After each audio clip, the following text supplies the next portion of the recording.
BM software में किस तरीके से हम कस्टमर से जो बैलेंस अमाउंट है, ड्यू अमाउंट है, रिसीव कर सकते हैं, ये बताने जा रहे हैं। यहाँ पे सबसे पहला ऑप्शन आ रहा होगा आपको पे रिमेनिंग। पे रिमेनिंग में हम क्लिक करते हैं, ऑप्शन आपको शो हो रहा है फ्रॉम कस्टमर, मतलब आपके कस्टमर से पेमेंट ले रहे हैं। तो हमने फ्रॉम कस्टमर पे क्लिक किया।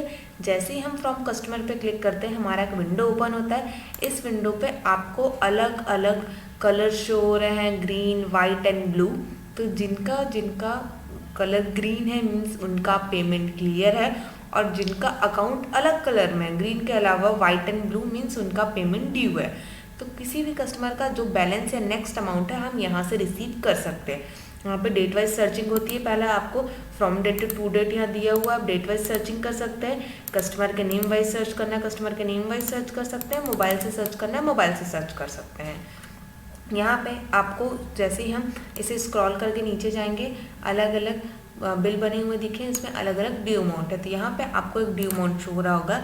ये हमने कस्टमर सेलेक्ट किया, इनका टोटल अमाउंट था 2130 का, इन्होंने एडवांस दिया 1000 एंड बैलेंस कितना बचा है 1130 रुपीज़। पे अमाउंट पे मैंने क्लिक किया 1030 रुपीज़, 1130 रुपीज़। तो ये डेट कौन सा आ रहा है, करेंट डेट, जिस डेट में हम इसे पेमेंट रिसीव कर रहे हैं वो करेंट डेट आ रहा है। तो यहाँ पे अगर आपको डेट चेंज करना है तो यहाँ से आप डेट चेंज कर सकते हैं, डेट नहीं चेंज करना है तो सेम डेट में कंटिन्यू कर सकते हैं। इसी पेमेंट का वो आप ऊपर देख पा रहे होंगे पे मोड। अगर वो पेमेंट बाय कैश है तो बाय डिफ़ॉल्ट कैश सिलेक्टेड है, आप कैश में पेमेंट ले सकते हैं, या फिर कार्ड या चेक है तो आप यहाँ से पेमेंट मोड चेंज कर सकते हैं। और यहाँ पे कार्ड है तो कार्ड की डिटेल, और चेक है तो चेक की डिटेल यहाँ पे आप फुलफिल कर सकते हैं। हम अभी बाय डिफ़ॉल्ट बाय कैश लेके चल रहे हैं, हमने यहाँ पे बाय डिफ़ॉल्ट बाय कैश लिया हुआ है। अब आप देखिएगा नीचे आपको एक बटन शो हो रहा होगा बॉटम ऑफ द पेज, पे नाउ एंड पे सेटलमेंट। पे नाउ मतलब कि ये अमाउंट आप अभी पे कर रहे हैं उन्हें, तो पे नाउ बटन पे क्लिक करेंगे। जैसे ही मैंने पे नाउ किया, do you want to pay, yes. अब यहाँ पे आपको मैसेज शो हो रहा है, do you want to print the receipt, तो आपको रिसिप्ट चाहिए तो यस कीजिए, नहीं चाहिए तो कैंसिल कर सकते हैं। मैंने यस किया तो मेरा ये प्रिंट प्रीव्यू शो हो रहा है पेमेंट का।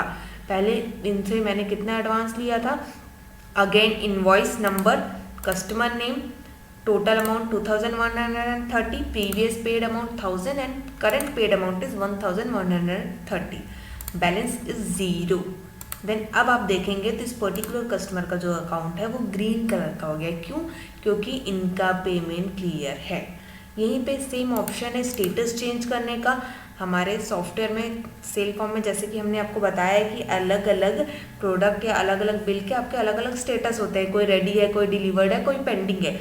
तो पेमेंट क्लियर मीन्स कस्टमर ने प्रोडक्ट की डिलीवरी आपसे ले गई, तो आप यहाँ से इस स्टेटस को डिलीवर करके अपडेट कर सकते हैं, स्टेटस इज अपडेटेड। यहाँ पे सेम ऑप्शन नेक्स्ट आपको दिख रहा होगा पे सेटलमेंट, इसे भी मैं यहाँ पे आपको क्लियर कर देती हूँ। पे सेटलमेंट का मतलब होता है cash discount. At the time of final payment customer आपको बोलता है कि मुझे 50 रुपीज़ और आप डिस्काउंट कीजिए। तो यहाँ पे ऑप्शन है, देखिए 1115 का उसका अमाउंट बचा है, तो अगर आप उसे 50 रुपीज़ डिस्काउंट करते हैं तो आप यहाँ लिखेंगे 50 और pay settlement, do you want to settlement amount, yes. तो ये जो हुआ आपका 50 रुपीज़ क्या हुआ, कैश डिस्काउंट में उसके एंट्री हो गई, आपने उसे कैश डिस्काउंट दिया है लास्ट जब वो पेमेंट क्लियर कर रहा है। तो 50 रुपीज़ डिस्काउंट करने के बाद उनका अमाउंट कितना फाइनली बचा, 1100। तब वो 1100 अगर आपको पे कर रहे हैं तो यहाँ से 1100 लिखिए और पे कर दीजिए, do want to pay, yes. इसके बाद रिसिप्ट चाहिए तो रिसिप्ट मिल जाएगी। ये आपका रिसिप्ट का फॉर्मेट है। अब देखेंगे आप उसका डिटेल्स, आपको यहाँ पे नीचे पूरा डिटेल्स शो हो रहा होगा। टोटल अमाउंट से 1650, second is cash settlement and third is your 1100 जो आपने पेमेंट उनसे रिसीव किया है। ये सारा ऑप्शन आपको नीचे बायफर्गेशन दिया हुआ रहता है। तो ये था हमारा पे रिमेनिंग टू कस्टमर का फॉर्म। Thank you.